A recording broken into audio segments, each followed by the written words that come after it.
Chers amis, bonjour. J'habite une maison qui est fraîche et je travaille chez moi. Jordan Bardella, négationniste de l'identité française. Oui, je sais, on me reprochera peut-être de pousser un peu mes mères dans les orties, comme on disait jadis. Et pourtant, je pèse mes mots.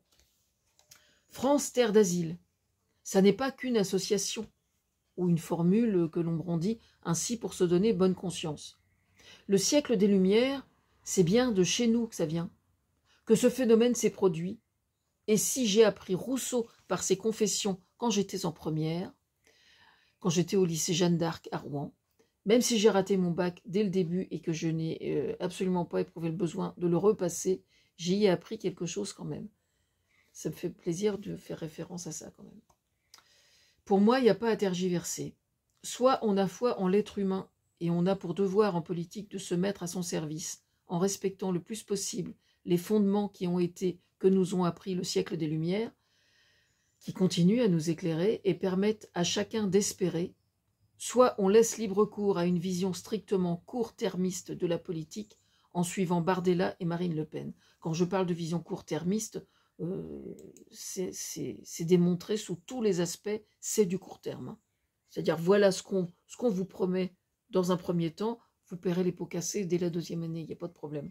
C'est vraiment, au niveau budget, c'est juste une catastrophe. Ouais. Alors vous me direz, oui, à gauche, les économistes sont aussi alarmistes. Ouais, il y a juste un tout petit problème, c'est que si ils ont présenté leur programme hier matin, il n'y avait rien dans le programme. Il n'y a que des poncifs, en fait. Il n'y a que des banalités. Je suis pour la sécurité, je suis pour l'autorité. Remettre.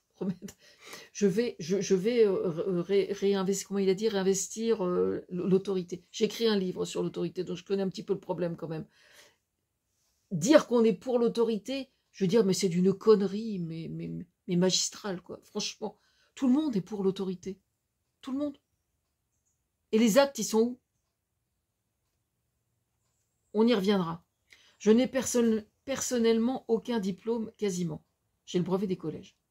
Et j'en suis pas peu fière. Je n'ai pas le sentiment que ça fasse de moi une illettrée ou quelqu'un de dénué d'intérêt. Personne, jamais, soit dit en passant, ne s'est jamais risqué à tenter de me prendre en défaut sur ce point. Remarquez, il vaudrait mieux pas pour lui. Et si j'en suis à ce point aujourd'hui, celui de revenir à ce que ces lumières qui ont pu m'éclairer et m'éclaireront jusqu'à ma mort, j'ose espérer, c'est que j'ai du mal à saisir comment on peut choisir l'obscurantisme du Rassemblement national à la clairvoyance, notamment celle du plaisir d'apprendre. Car soyez-en sûrs, c'est bien d'obscurantisme dont il est alors question. On nous dit quelquefois aux infos qu'il ne faut pas nous inquiéter, parce que ça peut tourner, comme en Italie par exemple, vers une extrême droite soft. Soft, moi je veux bien. Elle a fait un contrat, Giorgia Meloni, elle a fait un contrat avec l'Albanie, figurez-vous, pour déplacer les camps de migrants là-bas, sur le sol en Albanie, donc sur le sol albanien, je ne sais pas si on peut dire, pour ne pas subir sur le sol italien, ce qui me semble une solution plus que problématique. Alors c'était intéressant, il y avait un reportage sur France Inter hier là-dessus, et c'est quand même un peu, c'est dans le 18-20.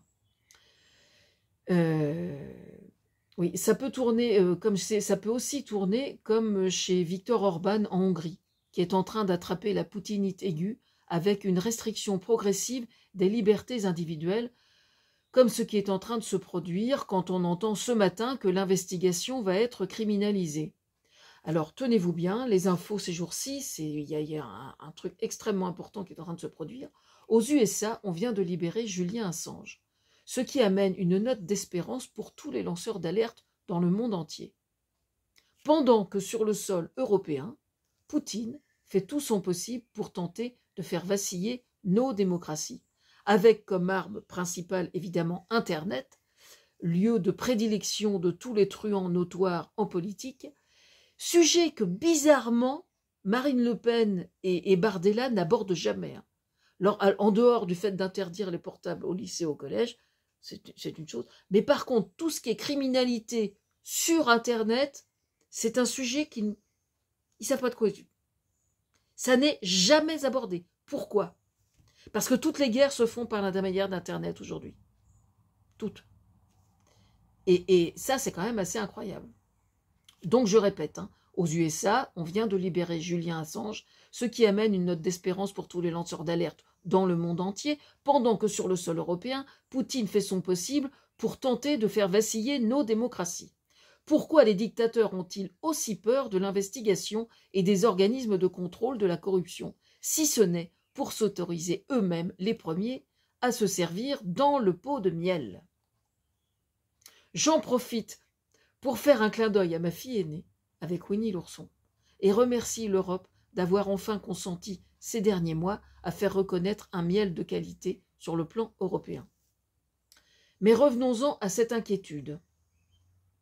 Ce matin, nous entendions sur France Inter que le Sénat serait garant pour empêcher toute dérive du Rassemblement national pour le cas où il tenterait de jouer les gros bras. Considérant qu'il était majoritairement les Républicains, donc il y a la partie au sein des Républicains, il y a la partie qui suit Ciotti, qui va vers les RN, et puis il y a les autres. Et il se trouve qu'au Sénat, personne ne suit Marine Le Pen, hein, au Sénat, alors qu'ils sont majoritaires. Super. Personnellement, j'étais en train de me réveiller, je me suis dit, ok, Françoise, t'es pas cool. Depuis des années, tu dis que ce ne sont que de vieux croulants, c'est vrai plus.